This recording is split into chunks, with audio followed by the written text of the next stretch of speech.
گلا اپنوں سے ہے، غیروں سے نہیں ہے، کہ جو وارثان محراب و منبر تھے انہوں نے وقت کی نزاکت کو نہیں سمجھا۔ جو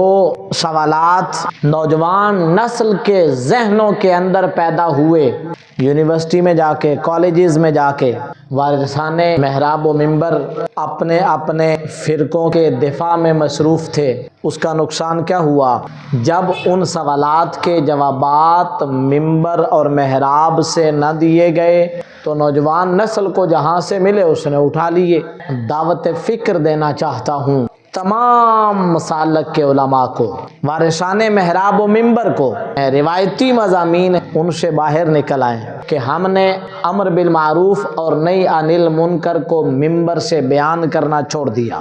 وہ تمام چیلنجز جو نئی دنیا کے تھے کو سمجھنا، اس کے مطابق عوام کو اویئرنیس دینا بالکل چھوڑ دیا، اور نتیجہ یہ نکلا کہ ہمارا جو آج کا مسلمان ہے وہ بھی سائنس اور ٹیکنالوجی کو ہی عقل کل سمجھ کر اس کے پیچھے چل پڑا، اور ایسے ایسے سکالرز معرض وجود میں آئے جنہوں نے دین کو مکمل طور پر عقلی مشگافیوں پر لا کے پیش کیا۔ اگر عقل تسلیم کر لیتی ہے